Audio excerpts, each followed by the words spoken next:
քայլերում, որ իրանք իրականացնում են կոռուպցիայի դեմ պայքարում, հանցավոր ճանապարհով ձեռք բերված ունեցվածքը բյուջե վերականգնելու,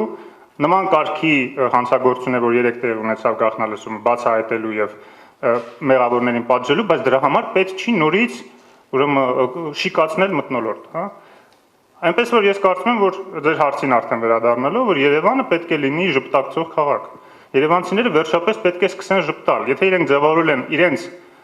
կառավարությունը, եթե մենք ձևավորել ենք մեր կառավարությունը, խնդրում ենք կառավարությանը թույլ տա, որ մենք վերջապես սկսենք ժպտալ։ Լավ է, որ վարչապետը երեք այդ կոչը արեց, ինքն էլ ասեց, հա, որ պետք է ժպտալ, բայց մի տեսակ իր ռետորաբանությունը այդ կոչին այդքան էլ չէր համապատասխանում, հա։ Ես ուզում եմ վերադառնամ այն մթնոլորտին, որը կար մինչև երեկվա այդ դեպքերը, որովհետեւ մենք այս նախընտրական արշավը անցկացնենք ժպտալով, որը նաև մեր կարգախոսն է, եւ ես վստահ եմ, որ երևանցիները գոնե այս շիկացած մթնոլորտը մի քիչ թուլանալուց հետո իրենց ճիշտ ընտրությունը կկայացնեն։ Շնորհակալություն։ Պարոն Խուրշուդյան, մեկ ճշտող հարց, հա, լավ դուք չասեցիք ինչպիսի Երևան եք տեսնում, ժպտացող Երևանի տակ, հա։ Ժպտացող երբ է մարդ ժպտում։ Երբ է մարդ ժպտում։ Մարդ ժպտում է, երբ որ ինքը բավարարված է, երբ որ ինքը երջանիկ է, երբ որ ինքը ունի այն իշխանությունը, որի մասին վաղուց երազում էր, որը իր խնդիրների մասին մտածում է եւ որը վստահելի է, որը իրեն չի արատավորել նախկինում որևէ բացասական դրսևորումներով, իշխանությունների հետ գործարքներով, կոալիցիաներով, հիմա էլ չասեմ, հա, այնպիսի իշխանություն, որը որ իր համար հարիր է։ Այդ ժամանակ ինքը էլ կարիք չի ունենա նույնիսկ ամեն անգամ փողոց դուրս գալու ամեն հարցի շուրջ sense լարված մթնոլորտում ինչ որ այդ պայքար մենք շատ ենք պայքարել, մարդիկ էլ ժողովուրդն էլ մեր հետ, բայց ես կարծում եմ, եթե այդ պայքարի արդյունքում ձևավորվել է այն կառավարությունը, որը ունի բոլոր լծակները այսօր ԱԱՑ-ով, ոստիկանությունով, միգուցե դատախազությունը հələ, բայց իրանց ձեռքում է, դա էլ պետք է ուրեմն փոխել։ Իսկ ազգային ժողովը ես կարծում եմ օր առաջ պետք էր այդ ընտրությունները անել, պետք չէր սպասել այդքան երկար ուրեմն, հա։ Այդ հնարավորությունները եւս տեսնում եմ եւ նաև ասել եմ, որ ստերիլ ձեռնոցներով հնարավոր չէ իրականացնել ավգյան ախորներին մաքրելու այդ գործընթացը։ Իհարկե, երբեմն այն էլ հեղափոխության ժամանակ պետք է կտրուկ գործողություններ անել հանցագործ խմբավորումների դեմ, որոնք մինչև հիմա իշխել են Հայաստանը, մինչև ապրիլ, հա, եւ այդ գործողությունները ավարտին հասնեն, այլ ոչ թե ամեն անգամ բերել ինչ որ մի առիթով լարել մթնոլորտը, չէ, այդ հարցերը լուծեք վաղուց վերջացրեք, որ հանգիստ հավաքանի ընտրություններով զբաղվենք։ Շնորհակալություն։ Շնորհակալություն Երևանի հանրության դաշինք Արամ Գրիգորյան։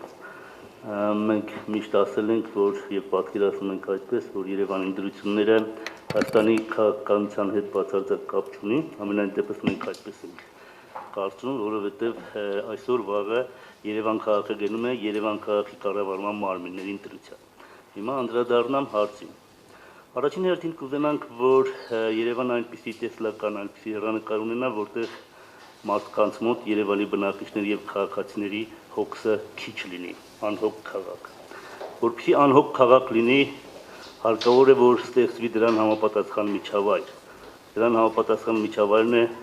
կանանչ քաղաքը։ Երևանցին անընդհատ պետք է լինի կանանչ քաղաքում քաղաքի բնակիչ։ Դրա համար պետք է պահպանվի երևանցիների առողջությունը, առողջ քաղաք պատկերացնում ենք, մաքուր քաղաք։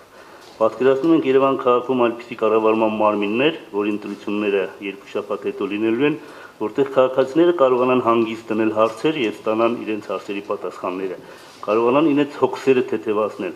Եվ կուզենայինք նաեւ, որ այնպիսի կառավարում լիներ Հայաստանում, որտեղ առաջին հերթին կառավարիչները մտածեին Երևանի բնակիչների, քաղաքացիների իրավունքների պաշտպանության հարցով։ Առաջում այսքանը, շնորհակալություն։ Լևոն Թումանյան, Հայք կուսակցություն, ինչպիսին ենք մենք տեսնում ապագա Երևանը, ես մի քանի կետով փորձեմ հակիրճ ներկայացնել։ Հարմարավետ, ապահով, բարեկեցիկ, անվտանգ, գրավիչ, գեղեցիկ, կանաչապատ, էկոլոգիապես մաքուր, մշակութային, գիտակրթական, մի խոսքով զարգացած եւ հարմարավետ քաղաք։ Ես կուզենայի երկու մասի բաժանել։ Երևանը որպես տեղական ինքնակառավարման մարմին եւ Երևանը որպես Հայաստանի Հանրապետության եւ ինչու՞ չէ նաեւ համայն հայության մայրաքաղաքի։ Այն որ այսօր մենք ապրում ենք ոչ հարմարավետ եւ ոչ այս բոլոր նշվածս կետերով քաղաքում դա ակնհայտ է։ Իսկ դրա պատճառներից հիմնականը ես կնշեի անարդյունավետ կառավարման համակարգը։ Տեսեք մի օրինակ բերեմ։ Օրինակ Երևանը բաղկացած է 12 վարչական շրջաններից,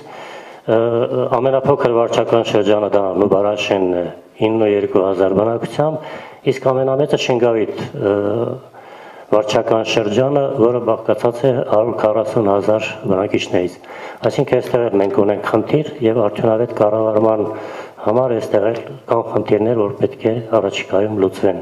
Մնացած հարցերի շուրջ երեք։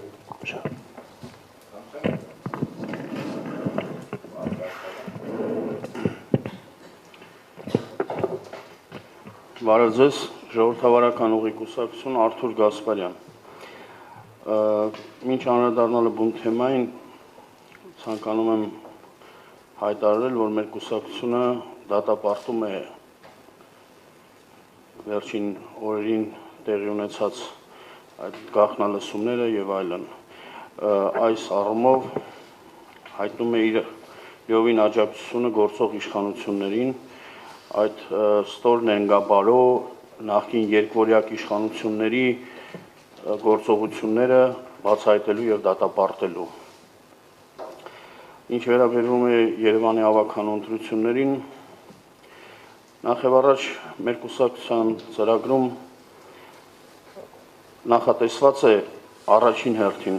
քաղաքաշինական ճարտարապետական դեմքը Երևանի պահպանել, եթե հնարավոր է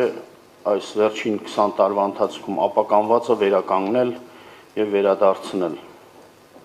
Շատ կարևորում ենք այս Երևանում տեղի ունեցող այս քաղաքենի ու ուրբանիզացիա չանցած այդ հասարակական էլեմենտների գործողությունները վերացնել Երևանից։ Հարկավոր է այդ տարիների ընթացքում այնպիսի բնակիչներ են բնակվել Երևանում, որ այդուհանդերձ չեն կարողացել ինտեգրվեն իսկական երևանցիների, իսկական բնակիչների շարքին։ Եվ այդ բարձր ձայնով խոսելը, բարձր երաժշտություն լսելը, այդ կներեք չտեսավարի այդ սայլուտները խփելը, ավտոմեքենայի ազդանշանները ինչքան հնարավոր է բարձր տալը եւ երկար։ Այս խնդիրները պետք է, որպեսզի երևանցին իրեն զգա հարմարավետ, ապահով եւ ինչու ոչ երջանիկ, առաջի հերթին պետք է այս խնդիրները լուծել։ Հաջորդը իհարկե կարող է կրկնվեմ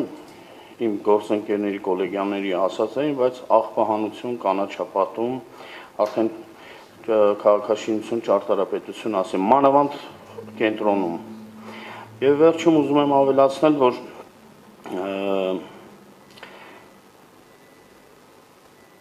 ուրեմն տեսեք, այս օրերին խոսվում է, որ ինչ ներդրումներ կբերեք, ով կբերի։ Ներդրումը անհատի խնդիր չի, անհատը չպետք է ներդրում բերի։ Անհատի այսպես կոչված ճակերտներում դաբրոյով բերված ներդրումը կրում է կոռուպցիոն բնույթ։ Պետք է մթնոլորտը այնպիսի մրցակցային դարձվի։ Տնտեսագիտության մեջ այսպիսի խոսք կա, ֆինանսը ջրի պես է, հոսում է այնտեղ, որտեղ նպաստավոր է։ Պետք է մրցակցություն ապահովել, ֆինանսը ինքն իրան կգա, Սփյուռքը կբերի, թե Արաբը կբերի, թե ես չգիտեմ ինչ-որ Սաուդյան Արաբիայից ինչ-որ շեյխ կբերի ներդրում կանի։ Հաստատ իմացեք, իրանք ուշով հետևում են բոլոր մայրաքաղաքներին եւ հենց նպաստավոր պայման ստեղծվեց քաղաքապետարանի կողմից, ապա իմացեք ներդրումը ինքնին կգա։ Եվ այս ամենի մեջ շատ կարևորում եմ այս ամենի վերահսկողությունը, որը տարիներ շարունակ պակասել է կամ այդ վերահսկողությունը ծառայեցվել է նեղանձնային, խմբակային, ինչու ոչ նաև խունտայի շահերին։ Այսքանը շնորհակալություն։ Շնորհակալություն, պարոն Խաչատյան, դուք եղել եք նախորդ ավականու կազմում, պատմատիվ անգամներ քննադատություններով հանդես եք եկել։ Հիմա հնարավորություն է բացվել, ներկայացնել այն ծրագրեր եւ անցնել Երևանի կառավարմանը, որոնք Այն ժամանակ քննադատել եք, հիմա ուզում եք հակառակն անել։ Այ որոնք են լույս դաշինքի հիմնական խնդիրները, որ պետք է լուծի իշխանության գալուց հետո։ Մենք կարծում ենք, որ Երևանը գոյատևող քաղաքից պետք է դառնա զարգացող քաղաք եւ այն տրամաբանությունը, որ այսքան ժամանակ զարգացել է, որով զարգացել է Երևանը, եղել է հենց գոյատևումը։ Սա նշանակում է ունենալ բյուջե, որը չի փոփոխվում էապես, չի աճում եւ ունենալ ծախսային հոդվածներ, որոնք տարեց տարի կրկնում են իրենց չափերը եւ մենք ունենում ենք յուրաքանչյուր մեծ խնդրի փոքրիկ լուծումներ ամեն տարի եւ այդպես էլ որևէ խնդիր մեծ հաշվով չի լուծվում։ Այս տարի մենք արձանագրեցինք, որ աղբանության խնդիրը չի լուծվել, տրանսպորտի խնդիրը հայտնի է, որ այս ուղղությամբ քայլ գործնական առումով չի ձեռնարկվել, եթե բացառենք նախագիծը, որը պատրաստ է։ Մենք ունեցել ենք գոյատևող քաղաք։ Լույս դաշինքը պատկերացնում է Երևանը որպես զարգացող քաղաք։ Մենք կարծում ենք, որ քաղաքում պետք է հաստատվի արդար եւ արդյունավետ կառավարում, ընդ որում այս երկու բնորոշումները օգտագործելով մենք հասկանում ենք, որ սրանց մեջ կա տարբերություն։ Հաճախ արդյունավետ լուծումները չեն դառնում արդար լուծումներ եւ թեպետ ֆինանսական առումով կամ արդյունավետության մեխանիկականության առումով դրանք լինում են արդյունավետ, բայց ոչ այնքան արդար։ Քաղաքը դա շահերի քաղաքային կառավարումը դա շահերի համադրման խնդիր է ներկայացնում եւ մենք կարծում ենք, որ մեր քաղաքապետի տեխնացու պարոն Արտակ Զեյնալյանը ունենալով իրավական խորը գիտելիքներ, ունենալով պետական եւ տարածքային կառավարման փորձ, կարող է այդ շահերը լավագույնս համադրել եւ ապահովել Երևանում արդար եւ արդյունավետ կառավարումը։ Մի կարևոր նկատառում եւս ունեմ, դա այն է, որ քաղաքը ի տարբերություն կենտրոնական կառավարման, պետական կառավարման պահանջում է շատ մեծ օպերատիվություն, ինչը նշանակում է, որ այս անցումային փուլում, երբ քաղաքի իշխանությունը կփոփոխվի,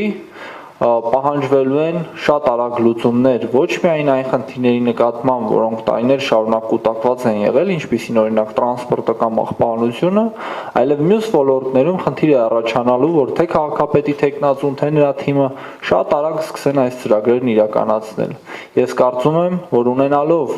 փորձառու պետական կառավարման փորձ քաղաքապետ պարոն Զեյնալյանին եւ գործող ավականու անդամներին, ովքեր գիտեն ինչ է նշանակում աշխատել ավականու անդամ, գիտեն ինչ է նշանակում աշխատել քաղաքային տնտեսության վրա, նրանք ամենաարագ կերպով կկողմնորոշվեն եւ թե կլուծեն ընթացիկ խնդիրները ապահովելով ընթացիկ ծրագրերի շարունակականությունը, թե այն ծրագրերը, որոնց մասին մենք խոսել ենք, հանրային տրանսպորտ, աղբանություն, դրանց եւս արագ եւ կարճաժամկետ լուծումներ կտրվեն։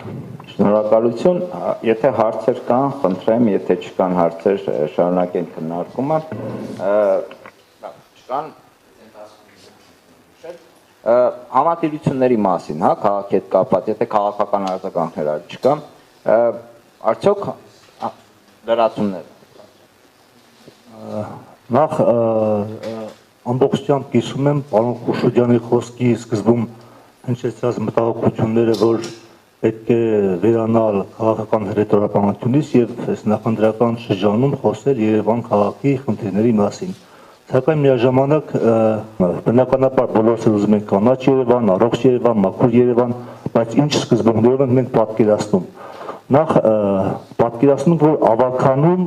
հայտնված բոլոր կուսակցությունները իրենք կլինեն ընդդիմություն թե իշխանություն, պետք է ներգրավվեն Երևան քաղաքի կառավարման մեջ։ Կուսակցություններից մեկը, որ հավաքում է 20% եւ հանգամանքների բերումով չի կարող ընտրել քաղաքապետ, դառնում է ընդդիմություն, ըստ էության ինձ ներկայացնում է շուրջ 200,000 քաղաքացու շահ եւ մեր կարծիքով ընդդիմադիր ուժեր, ովքեր կհայտնվեն ավականու մեջ, պետք է ունենան քաղաքի կառավարման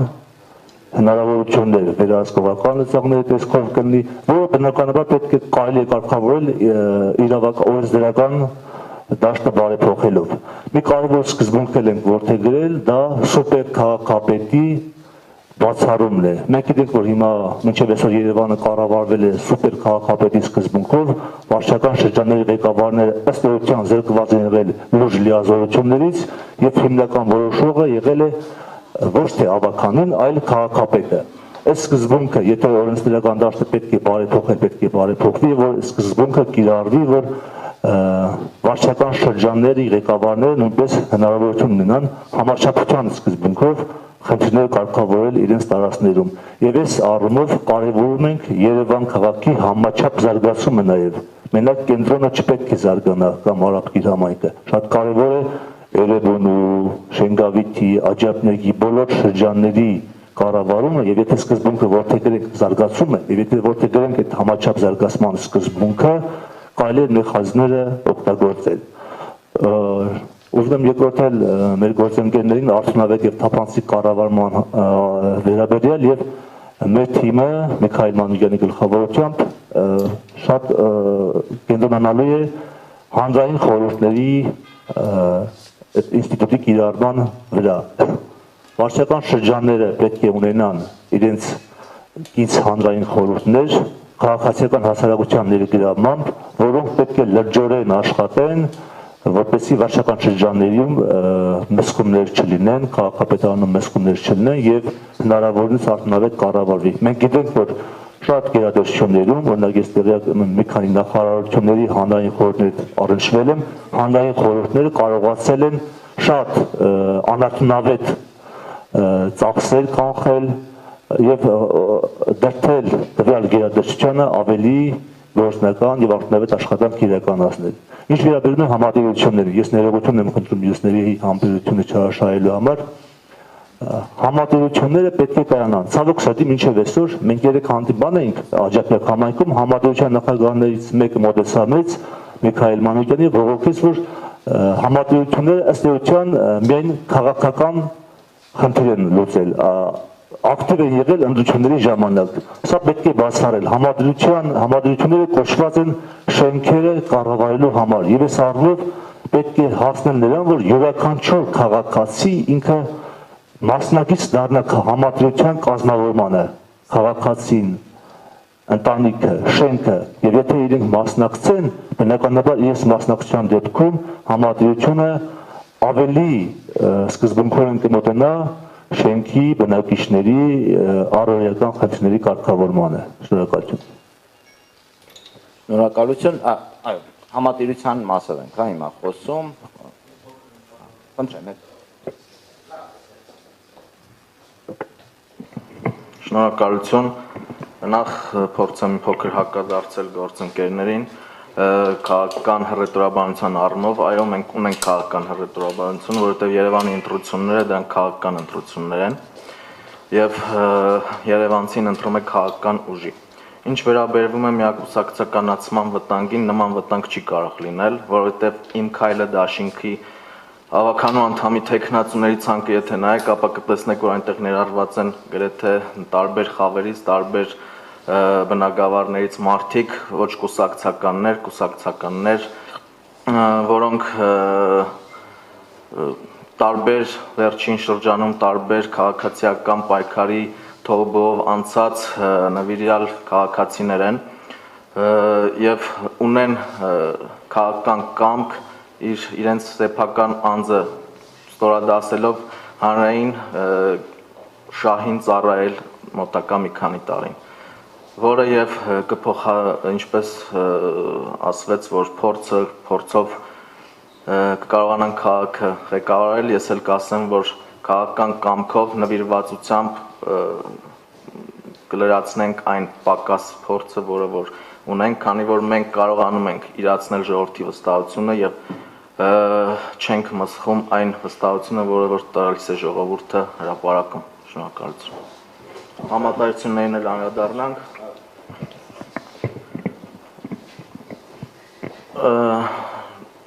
Ինչ վերաբերվում է համատեղություններին, ապա մի տեսակետ կա հիմա ձևավորված քաղաքում, որ համատեղությունները վատ բան են, համատեղությունները չաշխատող համակարգ են,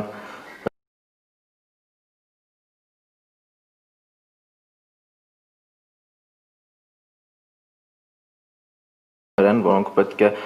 հնարավորություն ստեղծել, պայմաններ ստեղծել ինքնադրսևորվելու եւ նպատակին ծառայելու համար, ինչը նշանակում նպատակին ծառայել։ Նախ համատիրությունների մասին օրենքով սահմանված է նվազագույն քանակը շենքերի, այնինչ տարբեր երկրներում նաև սահմանված է առավելագույն քանակը, քանի որ մեկ շենքի կառավարման մարմինը ավելի արդյունավետ կարող է 1, 2, 3, ասենք շենքերի կառավարման մարմինն ավելի արդյունավետ կարող է համակարգել, քան թե օրինակ 800 շենքով համատիրությունների, որտեղ բնակիչներն անգամ չեն կարող մասնակցել համատիրության ժողովներին եւ մասնակիցը լինել իրենց ընդհանուր սեփականություն հանդիսացող գույքի կառավարմանը։ Համատիրությունները ուղղակի կարող եմ այսպիսի բան ասել, որ մեր քաղաքական ուժը կստեղծի այն հնարավորությունները, որ յուրաքանչյուր բնակիչ ինքը ընտրի արդյոք իրեն պետք է համատիրություն, քանի որ բազմաբնակարան շենքերի կառավարման մասին օրենքով բազմաբնակարան շենքերի կառավարման սահմանված ձև 3-ն են եւ յուրաքանչյուր շենք ինքը կարող է որոշել իրան պետք է համատիրություն թե պետք չի, իրան պետք է հավատարմագրային կառավարում ինչ որ կազմակերպության միջոցով կառավարում թե չէ։ Այսինքն օրենսդրությունը թե իր որոշ բացերով անգամ հնարավորություն տալիս է քաղաքացուն ունենալ իր գույքի ընդհանուր սեփականություն հանդիսացող գույքի լավ կառավարման մոդել ընտրել։ Մենք Երևանում ունենք հաջողված համատիրությունների մի քանի փորձ եւ ունենք բազում չհաջողված համատիրություններ, այսինքն պետք է հաջողված համատիրությունների փորձը ընդունել եւ առաջ շարժվել, տեղադրել այն շենքերին, որոնք ուղղակի նախկին իշխանություններով տվյալ համատիրությունները ծառայել են որպես գումար բաժանող եւ գումար հավաքող եւ գործ չանող ինչ որ իրավաբանական կազմակերպությունների։ Բարի, շնորհակալություն, խնդրեմ։ Շնորհակալություն։ Ես չէի կարող եւ այդպիսի կոչ չեմ էլ արել քաղաքական հռետորաբանությամբ չզբաղվել, որովհետեւ ցանկացած ընտրություն ծայրից ծայր քաղաքական հռետորաբանություն է։ Ես ասել եմ, որ շիկացնել մթնոլորտը պետք չի այն առիթով, որը վերաբերում է բացառապես ԱԱՑ-ի եւ ոստիկանության եւ իրավապահ մարմինների գործառույթներին, որը կարող են իրենք իրականացնել առանց շիկացնելու այդ առումով մթնոլորտը նախընտրական շրջանում, որը խոչընդոտում է գաղափարական հենքի վրա այդ քաղաքական բանավեճը ծավալելուն, հա։ Երկրորդը ինչ վերաբերում է ազնիվ եւ պարկեշտ մարդկանց, այո, ես որևէ հիմք չունեմ ենթադրելու, որ օրինակ իմ քայլը դաշինքում հավաքված են ավելի պակաս ազնիվ եւ նվիրված տեխնացուներ, քան օրինակ ժառանգությունում, բայց ցանկացած բացարձակ իշխանություն ինքը իր մեջ պարունակում է ռիսկեր, վտանգ փոխելու այդ ամեն ինչը։ Մենք տեսել ենք, հա, ՀՀՇ-ի ժամանակ էլ, երբ որ ՀՀՇ-ն եկավ իշխանության, բոլորն էլ շատ ազնիվ, պարկեշտ անձնավորություններ են։ Տեսանք ինչ դառավ, հա, արդյունքում, երբ որ չկային հակակշիռներ, երբ որ բացարձակ իշխանություն ձևավորվեց մեկ ուրեմն խմբի իշխանության շուրջ, հետո էլ սահմանադրությամբ դա ամրագրվեց, իդեպ հիմա էլ սահմանադրությամբ ամրագրված է բոլոր լիազորությունները վարչապետի ձեռքում է, եթե տեղյակ եք, հենց Սերժ Սարգսյանը իր համար գծած այդ սահմանադրությունը։ Հիմա ինչ վերաբերում է ընդհանրապես համատիրությունները, մնացած խնդիրները, հա, ցանկացած քաղաքային խնդիր պետք է իհարկե լուծվի ժողովրդի ներգրավմամբ, բայց տարօրինակ կլներ, եթե մենք կոչ անենք, որ ցանկացած խնդրի համար ժողովուրդը պետք է բան ու գործը թողած անդադ դուրս գա փողոց եւ պետական մարմինները իրենց խնդիրները պետք է անդադ պատվիրակեն ամբողջ հավաքական հրապարակային ժողովրդին, որպեսզի այդ խնդիրները լուծի։ Այդպես չի կարող լինել։ Դա դեստրուկտիվ է, դա արդյունավետ չէ։ Ժողովուրդը ունի համապատասխան մարմիններ նման խնդիրների լուծմանը ներգրավելու համար։ Դրանք նախ եւ առաջ քաղաքական ուժերն են, բայց նաեւ քաղաքացիական հասարակության կառույցները։ Հենց գալով նաեւ համատիրությունների խնդրին կոնկրետ մեր ծրագրում կա այդ առաջարկը, որ պետք է համատիրությունների այն խնդիրները, որոնք լուծում են համատիրությունները, այդ թվում հանրային շենքերի կառավարումը, բարեկարգումը եւ այլն, պետք է լուծվեն պատվիրակված ծառայությունների միջոցով։ Այսինքն, պետք է իշխանությունները տվյալ դեպքում Երևանի քաղաքապետարանը, ավականին, բայց նաև թաղային իշխանությունները պետք է պատվիրակեն այդ լիազորությունները եւ այդ ծառայությունների իրականացումը համապատասխան հասարակական կառույցների, միգուցե նաև բիզնես ստրուկտուրաների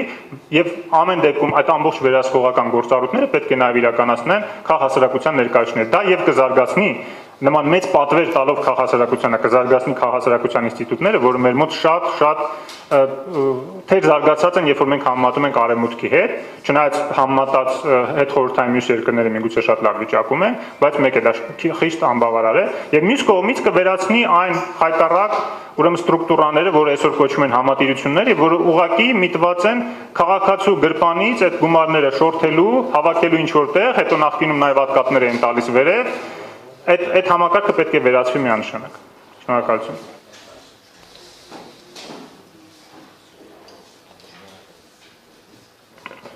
Շնորհակալություն, ինչքան փորձում ենք հավագանու ստեղծման process-ը ապակականացնել, այնքան խճճում ենք դեպի քաղաքականությունը։ Ուրեմն ես որ ասում եմ քաղաքական չէ ավագանու ընտրությունը, Երևան քաղաքի կառավարման մարմինների ընտրությունը, ի նկատի չունենք, որ կուսակցություններն են ձևավորում այդ մարմինը, որովհետև այսօր կուսակցություններն են ձևավորում, վաղը մենք առաջարկելու ենք, որ Երևանի քաղաքապետի եւ ավականին ընտրվեն ուղիղ ընտրությունների միջոցով։ Քաղաքական չլինելը հետեւյալն է, որ Երևանի ավականին եւ Երևանի քաղաքապետը քաղաքական որոշում ընդունող մարմիններ չեն։ Այս տեսակետից Երևանի ընտրությունները քաղաքական չեն։ Հիմա անցնենք հարցին, բայց մի բան էլ կուզենամ ավելացնել այստեղ, որ մեր դաշինքը ձևավորվել է քաղաքացիական հասարակության ինստիտուտ է, հասարակական կազմակերպությունների միջոցով, եւ քանի որ օրենքն էր այնպես, որ հասարակական կազմակերպությունները կամ դրանց դաշինքը կամ քաղաքացիները Երևանի ընտրությանը որևէ ձևով մասնակցելու ձև չունեն, ուղղակի գնում են կուսակցություն են գտնում, որի անվանտակ գրանցում են, որպեսզի մասնակցեն ավագանի ընտրություններին։ Ամենայն դեպս մեր առաջին գործը լինելու է ավագանիում բարձրացնել Երևան քաղաքի կառավարման մարմինների ուղիղ ընտրության մեխանիզմը։ Հիմա համատիրություններ, հարց, որը չարչարկված է, որի մեջ ես ներգրավված եմ մոտ 20-25 տարի։ Համատիրություն, որ ասում են, տարբեր ասոցիացիաներ են առաջանում։ Ուրեմն Հայաստանում մի հատ մասնագետ կար այդ առումով, հիմա ինքը թոշակառու է, ինքը ժամանակին գրել է համատիրությունները դա ժողովրդավարության դպրոցն է։ Եվ դա հենց այնպես ասված չի։ Եթե մեր երկիրը գնում է ընդհանրապես քաղաքականությունը գնում է դեպի ժողովրդավարության, ուրեմն ժողովրդավարության առաջին սկզբնական փոքրիկ օղակը դա համատիրություններն են։ Հիմա դուք կարող եք ինձ հակադարձեք, բայց ես ասեմ, որ համատիրությունները ստեղծվել են մի մոդելի վրա, հետագայում դարձել են, աղճատվել է այդ process-ը, դարձել է բոլորովին ուրիշ կառույցներ։ Մեր պատկերացումը համատիրությունների մասին, դա շենքի ժողովն է,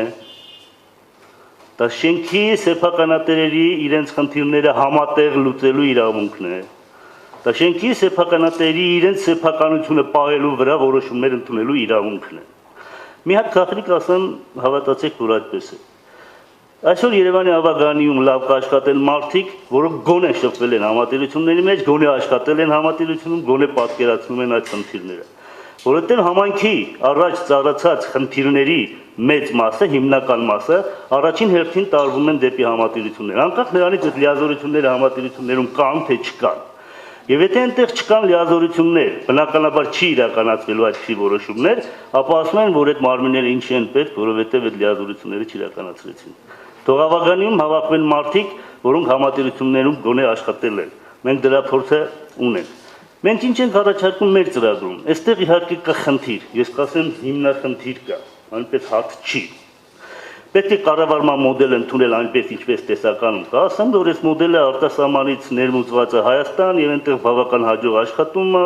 այստեղ եւս որոշ տեղեր բավական հաջող աշխատում է։ Եվ իրականացնել օրենսդրական փոփոխություններ, օրենսդրությունը պետք է համապատասխանի կառավարման մոդելին։ Մեր մոտ թերությունը դա է, օրենսդրությունը մեկ այլ բան է, տեսականորեն կառավարման մոդելը մեկ այլ բան է։ Դրա համար առաջացել է այս իրավիճակները։ Այնպես որ համատիրությունները փողեր հավաքող չեն, շատ համատիրություններ կան, որ լիքը ջանք են գործադրում, որ որևէ բան անեն, երևակայել չի ստացվում։ Մեծ խնդիր է եղել համատիրություն տեղական իշխանություն, համատիրություն քաղաք, ասեմ, այդ հարաբերությունների մեջ այդտեղ կա չհստակեցված, չնորմավորված, չսահմանված իրավահարաբերություններ կա եւ որևէ մեկին մեղադրել չի կարող։ Եթե ասում ենք համատիրությունը լավ չի աշխատում, ես դրանք կշարունակեմ, որ համայնքը քաղաքապետարանը ընդհանրապես չի աշխատել։ Եվ հիմա էլ ասում եմ դա, բայց պետք չի դրան անդրադառնալ։ Պետք է ուղղակի հադրությանը ներկայացնել իրերը երևույթները այնպես, ինչպես եղել են։ Համատիրությունների ինստիտուտը պետք է մնա, մենք պետք է ամեն ինչ անենք, որպեսզի այդ մոդելը կայացնելու վերաբերյալ ձևերը գտնենք եւ զարգացնենք։ Շնորհակալություն։ Խնդրեմ, պարոն Թուման։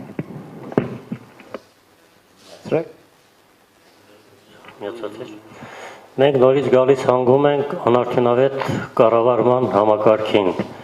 Համատիրությունները որպես ինքնակառավարման սկզբնական օղակներ մեր երկրում դեռևս կայացած չեն։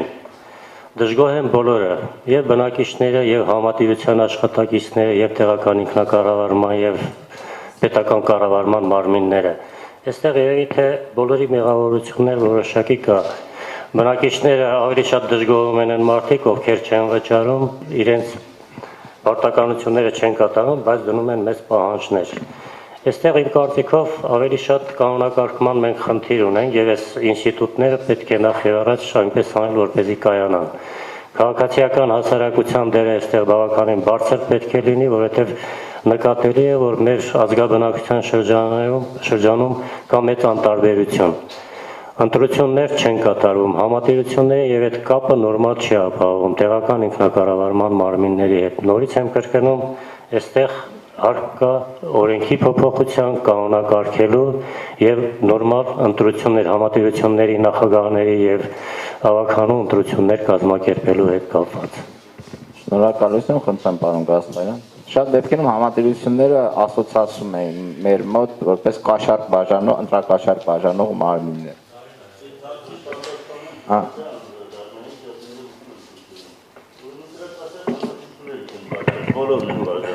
Առաջի բաժանողները կուսակցություններն են եղել։ Համատիրությունների որոշ մասը այդ է, որ ասում խայծը փուլակտվել, չեն թափցրու որևէ բան։ Այնպես որ պետք է ճիշտ ներկայացնենք։ Խնդրեմ, պարոն Գասպարյան։ Ուրեմն սկսեմ ձեր վերջի հարցադրումից։ Տարիների ընթացքում համատիրությունները քաշվել են գործող իշխանությունների տակ եւ օգտագործվել են ոչ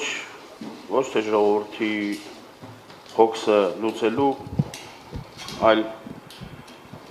օգտագործվել են բացառապես ընտրություններից ընտրություն, այսպես կոչված պատվիրված լիազորություններ իրականացնելով այս շենքից շատ ձայն ունենք, կտուրը վերանորոգեք, գումար են տվել համատիրությանը վերանորոգել են, այն շենքը ընդդիմադիր է, չեն կատարել այն։ Սա պարզ է, բոլորս էլ գիտենք, ստեղ ենք ապրում, պետք չի շատ ծավալվել այս հարցում։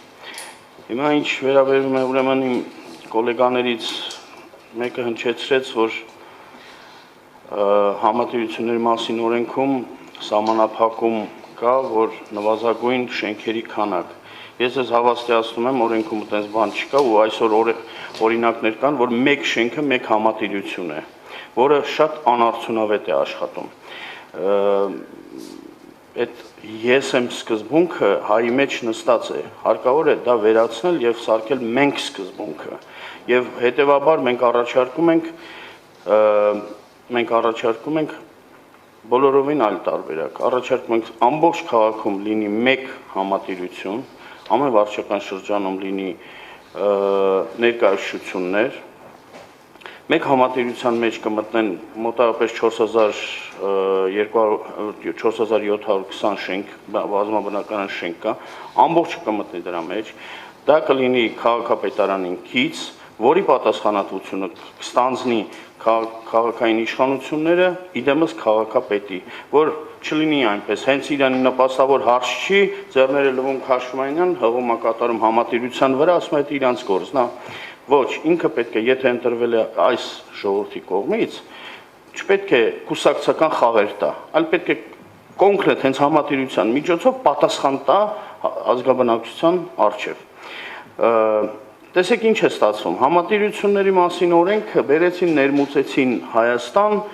օտարերկրյա եւ դրա համար չի աշխատում։ Մենք տեսեք հին Հռոմի պատմությունը որ նայում եք,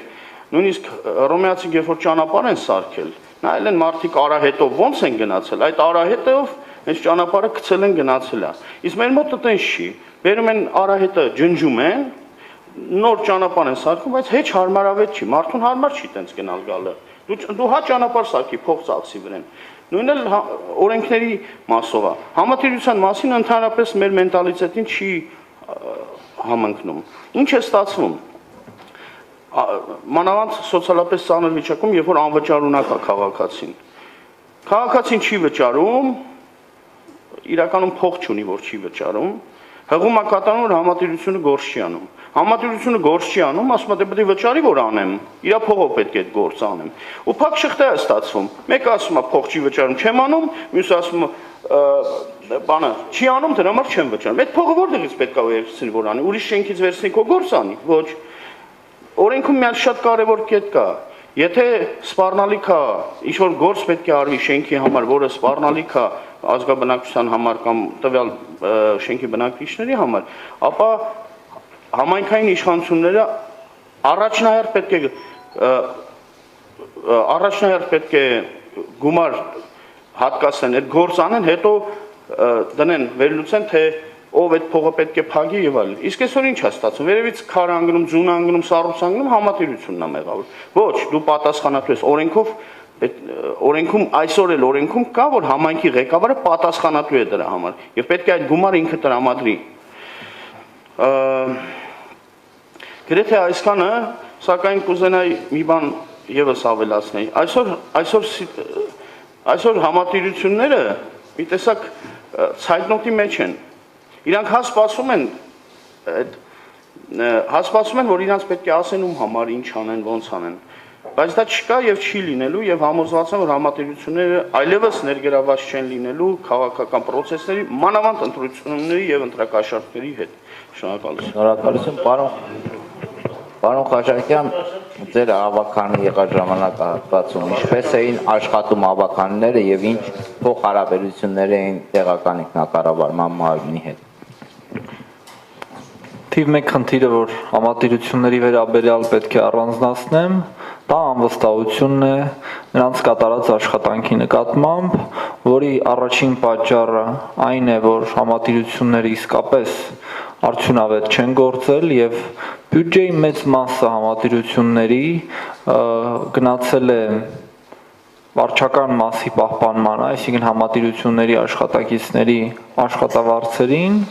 եւ մյուս կողմից նրանք չեն ներկայացրել այն հաշվետվությունները, որոնք օրենքով սահմանված կարգով պետք է ներկայացնեին։ Ըստ որում այս հարաբերությունները շատ դժվար է եղել կարգավորել իրավական դաշտում այն պատճառով, որ չկան իրավական հիմքեր, այսինքն չկան պայմանագրեր քաղաքացիների հետ, խոսքս բնականաբար վերաբերում է համատիրությունների մեծ դասին, որոշ բացառություններով, եւ այս պայմանագրերի բացակայությունը բերում է նրան, որ ոչ բնակիչն է կարողանում օրինակ դատական հայց ներկայացնել համատիրության նկատմամբ, ոչ էլ համատիրությունը քաղաքացու նկատմամբ ով վճարումը չի իրականացրել։ Մենք կարծում ենք, որ սա պետք է լուծվի բազմաբնակարան շենքերի մասին նոր օրենքով, որը դրված է շրջանառության մեջ Արդարադատության նախարարության կողմից եւ այդ նախաձեռնության գլխավոր գաղափարը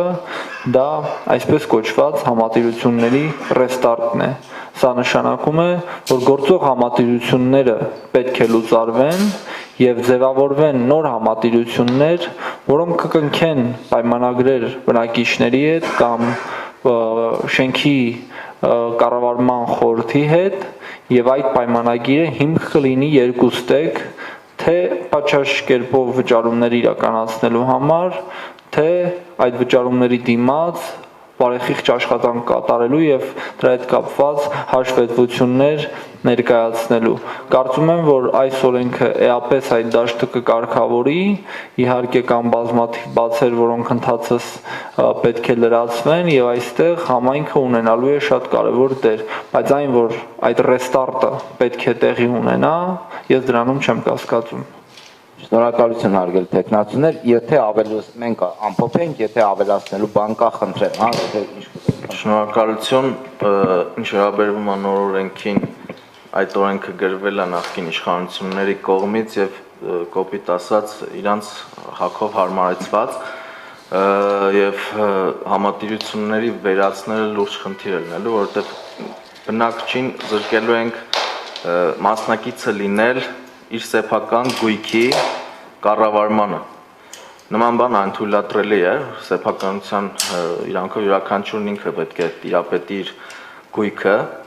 եւ բազմաբնակարան շենքը եւ այն հատվածը ընդհանուր սեփականություն հանդիսացող հատվածը դա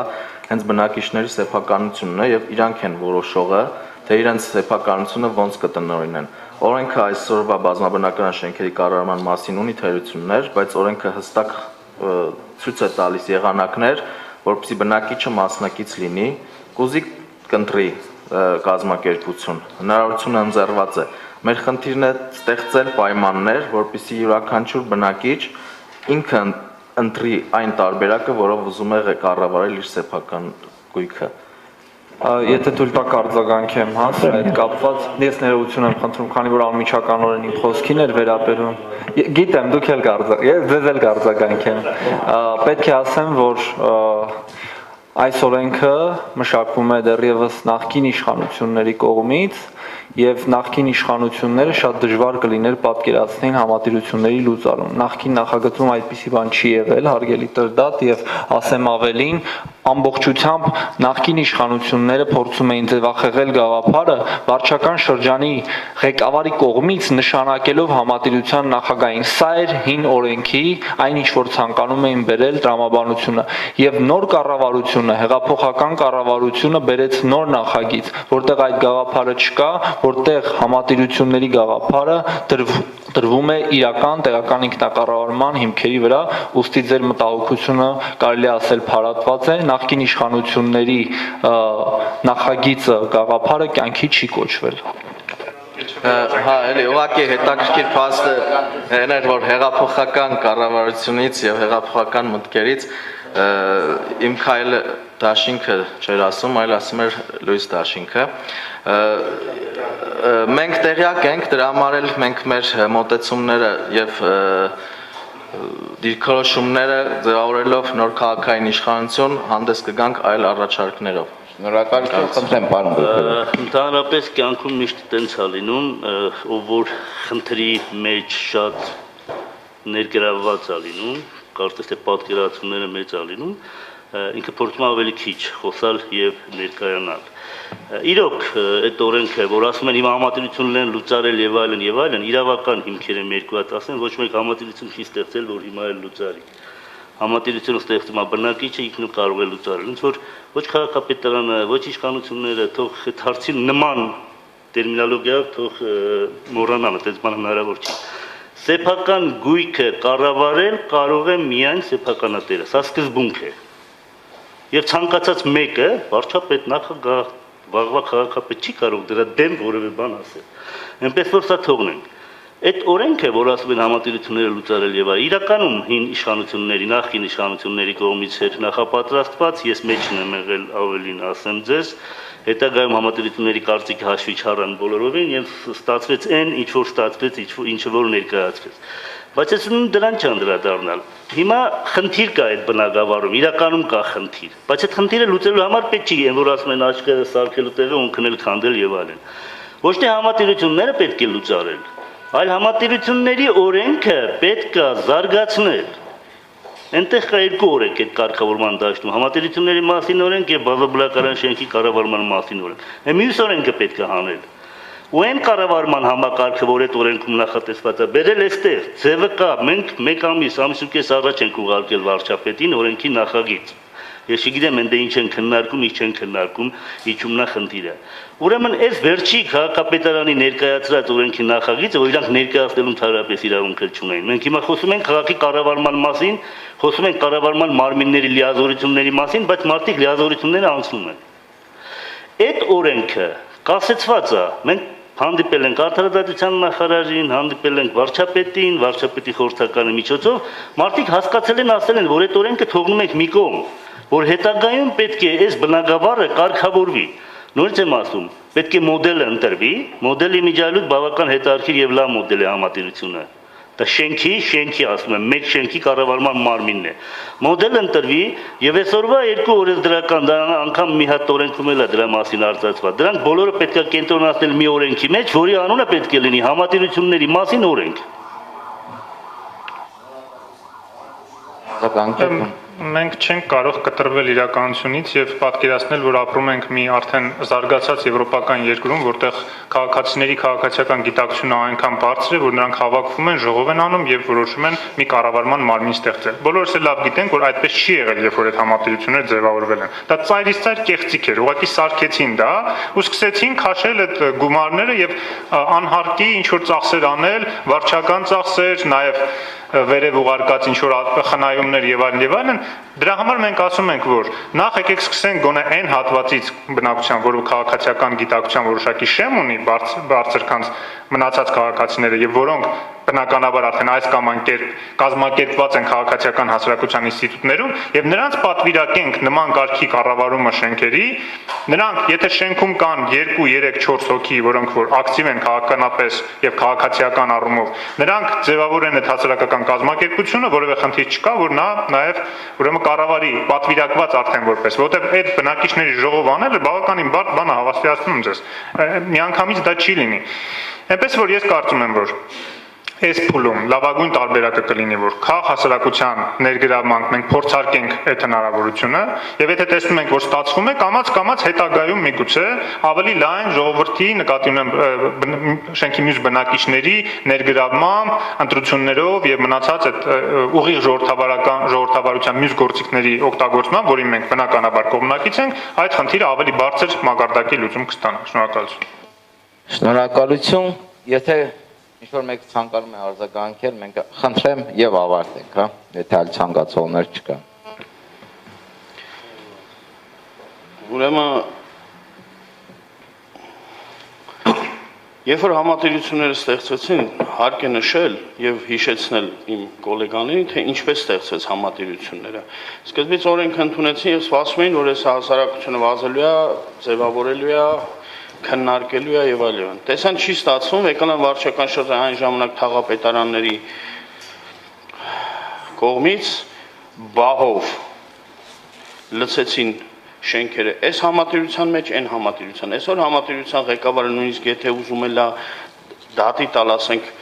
չարամիտ չվճարողին չի կարողանում, որտեղ օրենքով չի այդ շենքը մտել այդ համատիրության մեջ, այլ կրկնում եմ, թաղապետի որոշումը, որը դրա իրավունքը չուներ։ Գնում է տալիս է դատարան, համատիրության ղեկավարը, բնակիչը ընդամենը մի հատ միջնորդություն է ներկայացնում դատավորին, ասում է ճանաչել ոչ պատշաճ հայցոր, որտեղ մեր շենքը օրենքով չի մտել այդ համատիրության մեջ։ Դրա համար ստացվում է փակ շրջան, եւ այս շրջանից դուրս գալը պետք է այդ շրջանը ուղղակի մի կերպ կտրել, եւ կտրելու համար պետք է ընդամենը նորից շենքերը իրավակարգավորման հարթության վրա պետք է մտցնել համատիրության մեջ, որը միայն կարող է այսօր կարող է լինել այսպես կոչված օրենքի փոփոխմամբ եւ ստիպողական ձևով, որ վաղը չմիսօրը չվճարողը ինքը իր կոպիտ ասած արդարացում ունի, հենց ասма գնա դուր դատի, գիտի որ տվեցիր դատի ոչ պատշաճ հայցոնի չանշ, այսքան է, շնորհակալություն։ Շնորհակալություն, այսքանը, շնորհակալ, եթե արձագանքելով խնդիր արձագանքեք եւ ավարտենք։ Հիմա ես մասնակցում էի այս միջոցառմանը եւ իմ մոտ հետարքիր միտք առաջացավ, որովհետեւ բոլորից նպատակը կարծես թե Երևանում աշխատող եւ լավ ճիշտ որոշումներ ընդունող ավագանի ձևավորման խնդիրն է դրած այսօր երևանցիների առջև։ Օրինակ իմ մոտեցումը հետեւյալը կլիներ, որպես արդար կառավարման սկզբունք որդեգրվեր հետեւյալ իրավիճակը, որ այսօրվա բոլոր ուժերը ինչի ձևերով անցնեին ավագանի, ինչի համամասնությունների մեջ, որտեւ ես ես նայում տեսնում եմ բոլորը այդ գործը լավագույն մակարդակով իրականացնող այդ խմբերում ձևավորված մարդիկ կան եւ ինչի՞ չէ, բա Երևանի ավագանին ինչպես է ձևավորվելու, ով է գնալու աշխատի։ Սա մեկ խնդիր եւ երկրորդը ասեմ, կուզենամ որ բոլորը իմանան։ Եվ օրենքն էլ այդպես։ Ավագանի լիազորությունները բավական բարձր են քաղաքապետի լիազորություններից։ բայց ունենալով մշակույթ, ոչ վատ մշակույթ ավագանի գործունեության, գուցե գործունեության կարգի հետ կապված երևի բաներ կա, քաղաքապետերը թելադրում են ավագանի, ինչի ձևերով։ Ես չեմ ասում ամիջապես ձևերով, ինչի ձևերով։ Այլ կուզենամ Երևանի ավագանին այնպես ընտրվի, այնպիսի ավագանին ձևավորվի, որ ինքը կարողանա օրենքով վերապահված իր լիազորությունները բավական բարձր մակարդակի վրա իրականացնել։ Շնորհակալություն։ Շնորհակալություն հարգելի հյուրեր, տեխնացուներ, այսքանով ավարտենք մեր քննարկումը, քննարկման թեման Երևանի զարգացման տեսլականը, ինչպես արդյունավետ կառավարել քաղաքը։ Այսքանը կհանդիպենք։